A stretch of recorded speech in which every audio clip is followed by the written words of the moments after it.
Hi buddies, welcome to my style cooking channel. இன்னைக்கு நம்ம பார்க்க போறது முட்டை குழம்பு. சிம்பிளா ரொம்ப டேஸ்டா எப்படி செய்யலாம் அப்படின்றத பார்க்கலாம். இந்த வீடியோவை பார்த்துட்டு இருக்க நீங்க இப்பதான் my style cooking channel first time பார்க்கறீங்க அப்படினா subscribe பண்ணிக்கோங்க. கூடவே பக்கத்துல இருக்க bell icon-ஐயும் click பண்ணிட்டு all அப்படிங்கற ஆப்ஷனை செலக்ட் பண்ணிக்கோங்க. அப்பதான் நான் அடுத்து போடுற எல்லா வீடியோஸும் உங்களுக்கு நோட்டிஃபிகேஷனா வரும். நீங்களும் மிஸ் பண்ணாம பார்க்க முடியும். இப்போ இந்த முட்டை குழம்பை எப்படி செய்யலாம் அப்படின்றத பார்க்கலாம். ஃபர்ஸ்ட் ஸ்டவ் ஆன் பண்ணிட்டு மேலே கடாய் வச்சுக்கோங்க. கடாய் லைட்டாக சூடானதுக்கு அப்புறமா அதில் எண்ணெய் சேர்த்துக்கோங்க.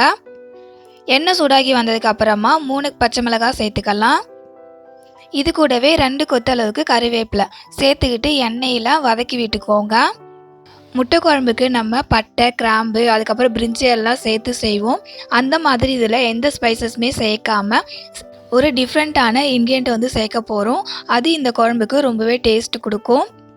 நம்ம சேர்த்துக்கிட்ட பச்சை மிளகாய், கருவேப்பிலை வதங்கி வந்ததுக்கு அப்புறமா பொடிசாக கட் பண்ண வெங்காயம் சேர்த்துக்கிட்டு வெங்காயம் வந்துட்டு ஒரு பாதி அளவுக்கு வதங்கி வர வரைக்கும் வதக்கி விட்டுக்கோங்க. ஏற்கனவே நம்ம சேனலில் முட்டை குழம்பை 2 மெத்தடில் வந்து செஞ்சு அப்லோட் பண்ணியிருக்கேன். இந்த ரெசிபிஸ் மட்டும் இல்லாமல் நம்ம சேனலில் நிறைய ரெசிபிஸ் வந்து அப்லோட் பண்ணியிருக்கேன். நீங்கள் வந்து அதை பார்க்க மிஸ் பண்ணியிருந்தீங்க அப்படின்னா சேனலை செக் பண்ணி பார்த்துட்டு பிடிச்சிருந்ததுன்னா சப்போர்ட் பண்ணுங்கள்.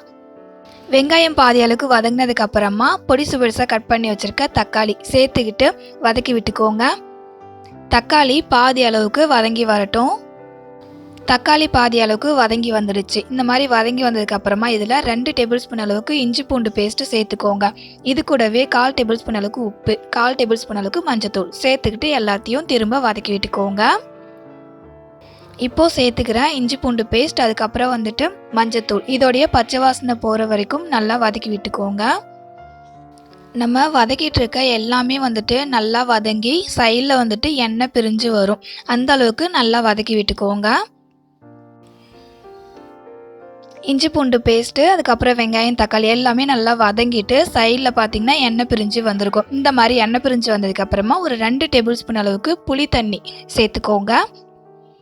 சேர்த்துக்கிட்டு இப்போ நம்ம சேர்த்துக்கிட்டோம் இல்லையா புளி தண்ணி, அதோடைய பச்சை ஸ்மெல் போகிற வரைக்கும் நல்லா வந்துட்டு வதக்கி விட்டுக்கோங்க. இந்த மெத்தடில் ஒரு டைம் நீங்கள் முட்டை குழம்பு செஞ்சு பாருங்கள். அதுக்கப்புறம் நீங்கள் எப்போவுமே இதே போல் தான் முட்டை குழம்பு செய்வீங்க. அந்த அளவுக்கு டேஸ்ட்டும் சரி, அதோடைய வாசனையும் சரி, அந்த அளவுக்கு சூப்பராக இருக்கும். நம்ம சேர்த்துக்கிட்ட புளி தண்ணியோட பச்சை வாசனையும் கம்ப்ளீட்டாக போயிட்டு நல்லா வந்துட்டு எண்ணெய் பிரிஞ்சு வந்துடுச்சு. இப்போ வந்துட்டு ஒரு 2 டேபிள் ஸ்பூன் அளவுக்கு மிளகாத்தூள் சேர்த்துக்கலாம். இந்த மிளகாத்தூள் வந்துட்டு நார்மலாக நம்ம வீட்டில் யூஸ் பண்ணுற குழம்பு மிளகாத்தூள் தான். மிளகாத்தூளோடைய பச்சை வாசனை கம்ப்ளீட்டாக போயிட்டு நல்லா வதங்கி வரட்டும். அதுக்கப்புறமா நம்ம குழம்புக்கு தண்ணி ஊற்றி ரெடி பண்ணிக்கலாம். மிளகாத்தூளோடைய பச்சை வாசனை கம்ப்ளீட்டாக போயிடுச்சு. இப்போ கொஞ்சமாக தண்ணி ஊற்றி அந்த மிளகாத்தூளை வந்துட்டு கரைச்சிக்கலாம். ஏன்னா மிளகாத்தூளை நம்ம வதக்கிறதால கொஞ்சம் கட்டியாக இருக்கும். அதனால் கொஞ்சமாக தண்ணி சேர்த்துக்கிட்டு ஃபஸ்ட்டு கரைச்சி விட்டுடலாம். மிளகாத்தூளை வந்துட்டு நல்லா தண்ணியில் கரைச்சி விட்டதுக்கு அப்புறமா இப்போ குழம்புக்கு தேவையான அளவுக்கு தண்ணி சேர்த்துக்கலாம். இந்த முட்டை குழம்பு வந்துட்டு நான் சாதத்துக்கு தான் வந்து ரெடி பண்ணிகிட்ருக்கேன். அதுக்காக நான் கொஞ்சம் தண்ணியாகவே வந்துட்டு குழம்பை ரெடி பண்ணிக்கிறேன். சப்போஸ் உங்களுக்கு கிரேவி டெக்ஸ்சரில் வேணும் அப்படின்னா தக்காளியை வந்து அரைச்சி சேர்த்து வதக்கிக்கோங்க. உங்களுக்கு ஒரு கிரேவி டெக்ஸ்சரில் கிடைக்கும். தேவையான அளவுக்கு தண்ணி சேர்த்துக்கிட்டு நல்லா மிக்ஸ் பண்ணி விட்டதுக்கு அப்புறமா டேஸ்ட்டுக்கு தகுந்த போல் உப்பு சேர்த்துக்கிட்டு உப்பு கரையிற அளவுக்கு நல்லா மிக்ஸ் பண்ணி விட்டுக்கோங்க.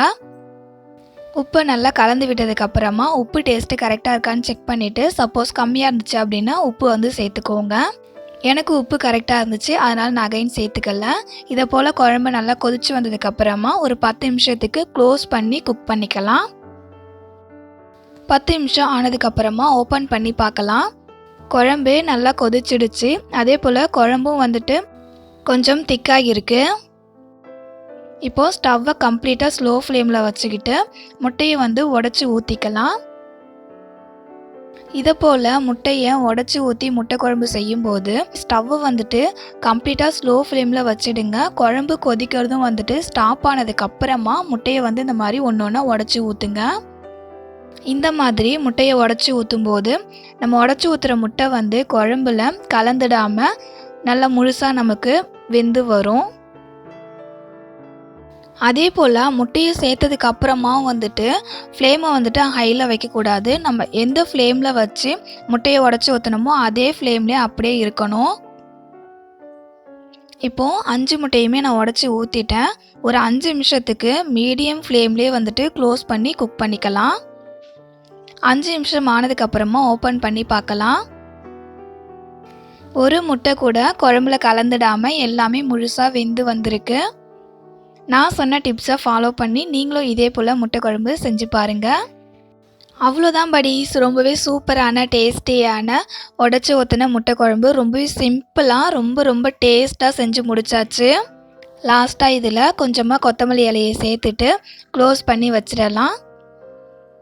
அவ்வளோதான், ரொம்பவே சூப்பராக வந்துட்டு முட்டை குழம்பு செஞ்சு முடிச்சாச்சு. இந்த ரெசிபி கண்டிப்பாக நீங்களும் ட்ரை பண்ணி பாருங்கள், அவ்வளோ சூப்பராக இருக்கும் டேஸ்ட்டு. இந்த ரெசிபி உங்களுக்கு பிடிச்சிருந்தது அப்படின்னா வீடியோக்கு லைக் பண்ண மறந்துடாதீங்க. உங்கள் ஃப்ரெண்ட்ஸ் அண்ட் ஃபேமிலி மெம்பர்ஸ்க்கும் ஷேர் பண்ணுங்கள். நம்ம சேனலுக்கு சப்போர்ட் பண்ணுங்கள். இதே போலவே என்னுடைய எல்லா ரெசிபியும் நீங்கள் பார்க்கணும் அப்படின்னா மை ஸ்டைல் குக்கிங் சேனலை சப்ஸ்கிரைப் பண்ணி வச்சுக்கோங்க. நிறைய பேர் வீடியோவை சப்ஸ்கிரைப் பண்ணாமலே பார்க்குறீங்க. நீங்கள் சப்ஸ்கிரைப் பண்ணிட்டு வீடியோ பார்த்தீங்க அப்படின்னா என்ன நீங்கள் மோட்டிவேட் பண்ணுற போல் இருக்கும். மறக்காமல் நம்ம சேனலை சப்ஸ்கிரைப் பண்ணிக்கோங்க.